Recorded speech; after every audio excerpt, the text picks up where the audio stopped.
Bismillahirrahmanirrahim. Assalamualaikum warahmatullahi wabarakatuh. Allahumma sholli ala sayyidina Muhammad wa ala sayyidina Muhammad. Alhamdulillah pemirsa, salam jumpa kembali di program Kabar Petang edisi Minggu 30 Juli 2023 bersama saya Fauzi Sanjabir. Insya Allah dalam beberapa menit ke depan kita akan membaca menelah berita paling menarik hari ini bersama narasumber yang berkompeten di bidangnya dan tentunya dalam sudut pandang Islam. Inilah Kabar Petang selengkapnya.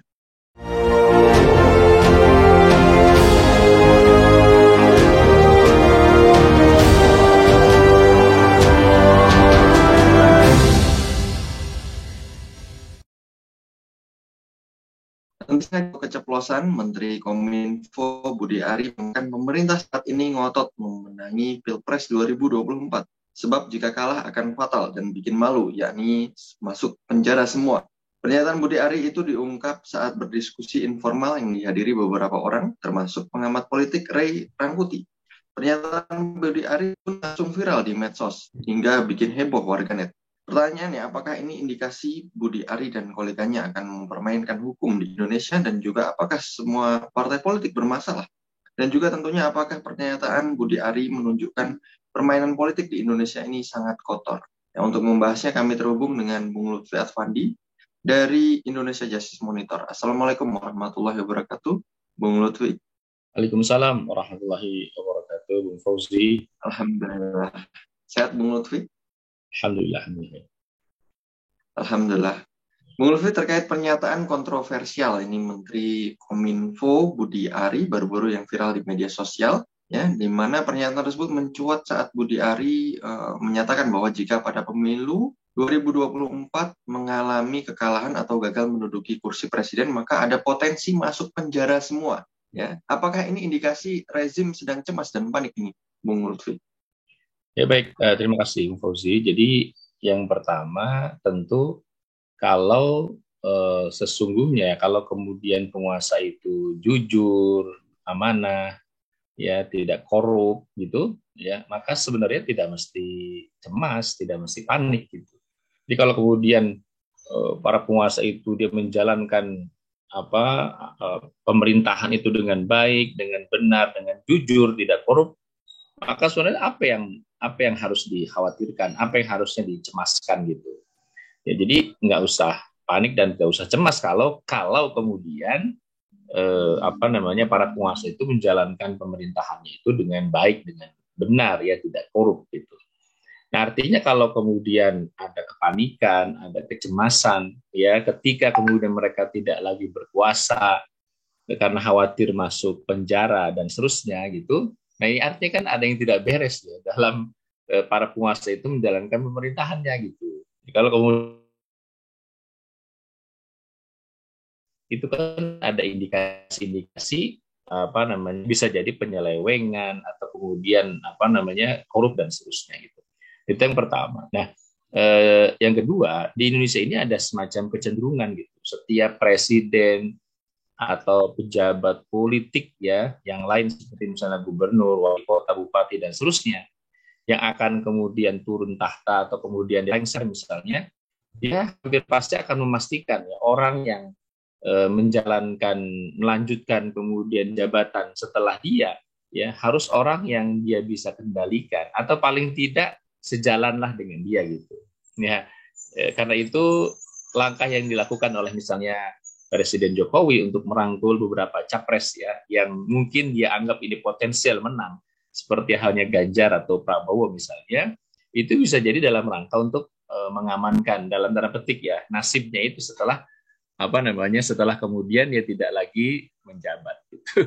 Nah, jadi ya itulah politik di Indonesia gitu. Kenapa artinya kita bisa membaca gitu, kenapa kemudian Presiden Jokowi dia harus merapat atau kemudian mengendorse beberapa capres yang dia anggap bisa menang, ya itu bisa jadi dalam rangka mengamankan berbagai macam kepentingannya setelah yang bersangkutan tidak lagi menjabat. Baik, Bung Lutfi, tadi dikatakan oleh Bung Lutfi adanya indikasi. Apakah sebenarnya indikasi itu merupakan praktek politik saling sandera ini, Bung Lutfi? Dan juga apakah dalam sistem demokrasi sendiri Ini syarat akan kepentingan, yaitu bagaimana meraih kekuasaan, meraih materi demi kepentingan pribadi atau kelompok, menurut saya. Ya, jadi begini, politik saling santai itu tidak bisa dihindari dalam sistem politik model seperti ini. Sistem politik sekuler seperti ini nggak bisa dihindari. Kenapa? Karena penguasa yang menjalankan pemerintahan itu yang hanya berdasarkan kepentingan politik, dan itu hampir semuanya begitu. Penguasa kemudian mereka menjalankan pemerintahan berdasarkan kepentingan politik. Kenapa? Karena mereka kan di-endorse oleh partai politik. Mereka kemudian pakai kendaraan partai politik. Maka mau nggak mau setiap penguasa siapapun dia harus menjalankan pemerintahan berdasarkan kepentingan politik dia gitu. Nah, untuk apa? Untuk memperkaya diri sendiri, untuk kemudian kelompoknya, partai politik, dan seterusnya. Nah, biasanya kalau pemerintah yang menjalankan pemerintahan hanya berdasarkan kepentingan politik itu, mereka itu tidak memiliki argumentasi intelektual ketika kemudian mereka dikritik, tidak memiliki argumentasi intelektual ketika mereka misalnya dibongkar keburukannya gitu. Nah, di antara caranya ya untuk membungkam orang-orang yang yang berseberangan lah dengan para penguasa itu, atau misalnya pihak oposisi itu, atau siapapun orang yang melakukan kritik ya, bukan oposisi tapi misalnya publik, rakyat, atau kelompok yang melakukan kritik misalnya, nah itu biasanya dengan melakukan pengancaman gitu ya, pengancaman politik dan pengancaman hukum. Pengancaman politik misalnya, saya tidak akan dukung lagi misalnya, atau pengancaman hukum ya saya akan tersangkakan Anda, kira-kira begitu. Nah, ini ternyata langkah ini cukup efektif ya, cukup ampuh ya untuk kemudian membungkam siapapun yang berseberangan dengan para penguasa. Nah, jadi istilahnya mereka siapapun orang berkuasa itu sudah punya kartu truk masing-masing gitu, sudah punya kartu masing-masing. Yang kartu itu nanti bisa akan dikeluarkan ketika memang dibutuhkan oleh dia. Itulah politik saling sandra. Jadi sebenarnya saat ini itu tinggal nunggu giliran saja. Saat ini partai A berkuasa, maka dia bebas memainkan kartu itu ya, dengan kemudian mengancam ini itu dan seterusnya. Nanti ketika berganti kekuasaan, nah kartu itu akan dimainkan oleh pihak yang lain. Jadi politik saling sandra itu harus dihindari, ini sudah terjadi sekarang. Nah, berikutnya politik saling sandra ini juga menunjukkan bahwa siapapun ya orang yang berkuasa dalam sistem sekuler seperti itu hampir pasti punya cacat, hampir pasti punya cacat. Jadi nggak mungkin kan kartu dikeluarkan kalau kemudian si orang itu nggak punya cacat. Kartu itu dikeluarkan, kartu itu dia pegang justru karena semua orang itu punya cacat dalam sistem seperti ini. Paling tidak yang paling nyata kan korupsi gitu, abuse of power, penyalahgunaan jabatan dan seterusnya. Nah, sehingga ini menjadi jalan untuk saling sandra. Karena ketika semua orang dia tidak lagi punya ketika semua orang dia punya cacat celak dalam sistem seperti ini, dia korup, dia abuse of power dan seterusnya, maka itulah politik saling sandra itu kemudian berjalan gitu loh. Karena tidak ada semua orang yang steril dari sikap korup misalnya gitu. Nah, jadi ini menunjukkan bahwa tidak ada penguasa yang benar-benar bersih menjalankan pemerintahan gitu. Kenapa demikian? Kan dalam sistem politik demokrasi kita tahu bahwa mereka akan melakukan berbagai macam cara untuk meraih uang, jabatan, kepentingan politik, kelompoknya, dan seterusnya. Gitu. Nah, kenapa itu terjadi? Karena sistem politik demokrasi adalah sistem politik yang sangat padat modal kan gitu. Ya, siapapun yang ingin berkuasa, misalnya jadi calon legislatif lah misalnya, ya tidak usah kita sebut bupati, wali kota, terus dia harus mengeluarkan uang sekian miliar rupiah. Ini kan sistem politik yang sangat padat modal gitu. Dia harus mengeluarkan uang yang sangat banyak. Dan dari sinilah kemudian potensi korupsi itu muncul. Ketika kemudian dia mengeluarkan uang yang sangat besar ya untuk meraih jabatan politiknya, disitulah kemudian peluang korupsi itu muncul ya. Selain tentu dia orang yang berkuasa tentu kan memiliki sekian banyak perangkat ya agar dia bisa korupsi gitu. Memainkan anggaran ini kemudian itu kemudian bisa sangat mudah dilakukan oleh mereka gitu, oleh orang-orang yang berkuasa gitu.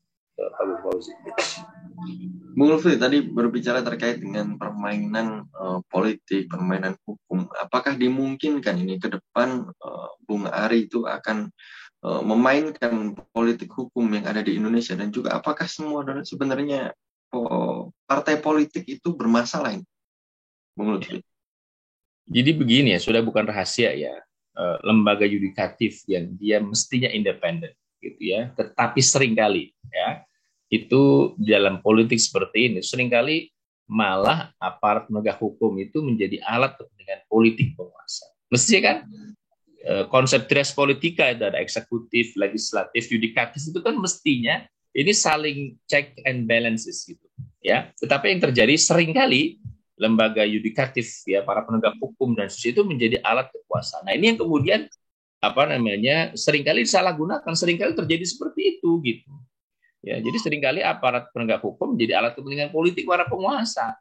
Ya, sehingga siapapun dia yang berkuasa sangat mungkin ya akan akan dapat mengendalikan aparat sehingga sejalan dengan kepentingan politik. Nah, ini tentu kan abuse of power itu terjadi. Nah, dan pertanyaan apakah semua partai politik bermasalah? Nah, saya hanya menyodorkan satu indikasi aja. Ya, apa indikasinya? Apakah ada partai politik ya yang dia dapat jatah kekuasaan lalu steril dari korupsi? Ya, ingat, ini catatannya partai politik yang dia dapat jatah kekuasaan. Apakah ada yang steril dari korupsi? Nah, misalnya mengatakan, partai saya belum pernah korupsi, ya belum pernah berkuasa, atau belum pernah dapat jabatan gitu. Ya, tapi apakah ada partai politik yang dia steril dari korupsi ketika diberikan jabatan? Nah, itu aja indikasinya. Kalau kemudian misalnya semua melakukan itu, nah itu mungkin menjadi jawaban dari pertanyaan apakah semua partai politik itu bermasalah atau tidak gitu.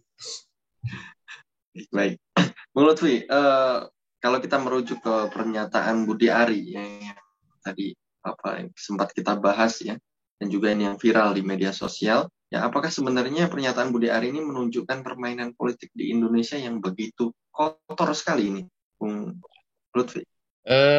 Sistem politik demokrasi sekuler itu akan selalu menghasilkan politik yang kotor, ya karena sumbernya saja sudah bermasalah, sumbernya sudah kotor.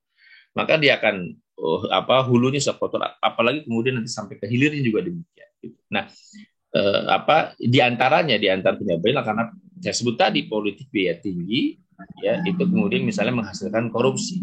Pemerintahan yang dijalankan hanya untuk memperkaya diri sendiri dan kelompoknya akan memunculkan politik saling sandera tadi. Karena hampir semua penguasa itu kemudian punya cacat celah, sehingga kemudian ketika tidak berkuasa maka dia akan disandera dengan kesalahan-kesalahannya misalnya. Pemerintahan yang disokong oleh para pemilik modal karena demokrasi meniscayakan begitu gitu. Ini akan menghasilkan politik yang hanya menguntungkan para oligarki saja. Ya ketika kebijakan itu ketika seorang dia menjadi pejabat disokong oleh para pemilik modal, maka hampir pasti kebijakan yang dia buat adalah kebijakan yang menguntungkan oligarki dan bisa jadi mengabaikan rakyat. Nah, ini politik kotor semuanya gitu dari sistem politik demokrasi sekuler. Baik, Bung Lutfi, sebenarnya apa dalam sistem demokrasi itu sendiri ya fungsi parpol sebagai pemberi nasihat dan kritik terhadap kebijakan-kebijakan penguasa ya, dan juga yang itu tidak berjalan sebagaimana mestinya. Parpol apakah lebih sibuk mengurusi permasalahan-permasalahan internal dan juga bagaimana mengurusi kepentingan internal itu sendiri daripada mengurusi kontrol ya terhadap kebijakan-kebijakan penguasa yang zalim terhadap rakyat ini? Ya, saya ingin mengatakan bahwa fungsi partai politik untuk melakukan kontrol dengan baik, ya kontrol yang konstruktif gitu, itu bisa dikatakan tidak berjalan dengan baik. Gitu. Nah, kalaupun berjalan, Bung Fauzi, itu biasanya asal beda saja dengan penguasa, gitu. Ya kan kita sering mendengar, misalnya ada partai politik yang dulu ketika berkuasa, misalnya presidennya naikin BBM. Nah, setelah mereka nggak berkuasa, mereka mengkritik penguasa baru yang naikin BBM. Ini kan absurd gitu loh. Dia mengkritik, Anda kenapa menaikkan BBM ini menzalimi rakyat. Ente dulu ketika berkuasa juga begitu gitu loh. Jadi kecenderungan kritik yang dilakukan oleh partai politik itu menurut saya kecenderungan asal beda aja gitu. Bukan kemudian betul-betul melakukan kritik secara konstruktif gitu. Ya, sebagai contoh tadi, atau misalnya sebaliknya gitu. Ya, ketika belum berkuasa, dia mengkritik pejabat, wah Anda ini jangan naikin BBM, ini menzalimi rakyat, ya dan seterusnya. Ketika dia menjabat, dia naikin BBM juga gitu. Ya, artinya adalah sistem politik seperti ini, sistem politik yang ya semua sandiwara semua. Mereka lakukan itu hanya untuk meraih simpati rakyat misalnya, ya karena nyawa mereka adalah suara rakyat, ya dan kemudian mereka harus melakukan berbagai macam cara agar simpati rakyat itu mengalir kepada mereka, walaupun mereka harus menelan ludah mereka sendiri, ya karena dulu misal mereka jangan naikin BBM, atau ketika berkuasa naikin BBM, ketika nggak berkuasa apalagi nih ya supaya saya dapat simpati rakyat, oh jangan naikin BBM ini sembako, padahal dulu zaman dia pun BBM naik juga. Nah jadi memang betul ya fungsi partai politik sebagai yang memiliki fungsi untuk melakukan kontrol secara efektif, memberikan nasihat, itu udah nggak dia berjalan sama sekali itu ya. Nah, kalaupun berjalan ya menurut saya itu hanya gimmick aja ya untuk meraih simpati publik, ya meraih simpati rakyat ya, dan asal cenderung beda ya. Kenapa? Karena dulu juga ketika mereka berkuasa mereka melakukan itu kok gitu. Ini kan asal beda aja gitu. Demikian Bung Fauzi. Baik, terima kasih Bung Lutfi atas kesempatannya dari Indonesia Justice Monitor. Alhamdulillah pemirsa, ya semoga Anda mendapatkan banyak sekali manfaat dari program kami. Sampai bertemu kembali di program yang sama, di waktu yang sama. Jangan lupa subscribe dan like, share sebanyak-banyaknya konten kami. Semoga menjadi amal jariah bagi Anda semua. Akhirnya saya Fauzi Sanjabir bersama kru yang bertugas mohon undur diri. Wassalamualaikum warahmatullahi wabarakatuh.